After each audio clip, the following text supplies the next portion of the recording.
અભય થઈને નિષ્પક્ષતાથી નિરપેક્ષ રીતે વાસ્તવિકતાનો અરીસો રૂપી સચોટ માહિતી લાવતો સત્યની સાથે અભય ટાઈમ્સ। સુરતમાં અસામાજિક તત્વોનો આતંક ફરી સામે આવ્યો છે। વરાછામાં લાભેશ્વર આંબાવાડી પાસે અસામાજિક તત્વોએ મચાવેલો આતંક સીસીટીવીમાં કેદ થયો છે। સુરતમાં વારંવાર અસામાજિક તત્વો આતંક મચાવી પોલીસને ચેલેન્જ આપી રહ્યા હોય તેમ લાગી રહ્યું છે, ત્યારે સુરતના લાભેશ્વર આંબાવાડી પાસે અસામાજિક તત્વોએ મચાવેલો આતંક સીસીટીવીમાં કેદ થયો છે। લાભેશ્વર પોલીસ ચોકી નજીક જ સામાન્ય બોલાચાલી બાદ અસામાજિક તત્વો દ્વારા બે રિક્ષા અને એક ઇકો કારમાં તોડફોડ કરી હતી, જે સમગ્ર ઘટના સીસીટીવીમાં કેદ થઈ હોય। અસામાજિક તત્વોએ મચાવેલા આતંકને લઈ સ્થાનિકોમાં ડરનો માહોલ જોવા મળ્યો હતો। હાલ તો બનાવને લઈ વરાછા પોલીસે ગુનો નોંધી તપાસ હાથ ધરી છે।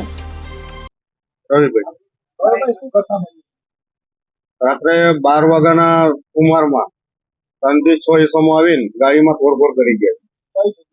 આપણે લાભેશ્વર ગોંડલ કેટલી ગાડી ને કઈ કઈ ગાડી? એક ઇકો કાર છે અને 2 રિક્ષા। કોણ હતા? એમના નામ ઠામ નથી ખબર। આગળની શું કાર્યવાહી? આગળની કાર્યવાહીમાં અમે પીસીઆર1 ને કોલ કરેલો 100 નંબર ઉપર। પીસીઆર1 આવી તેના ફોટોસ લીધેલા છે અને પોલીસ સ્ટેશન જઈ ફરિયાદ કરવાની છે, તે ફરિયાદની કાર્યવાહી અમે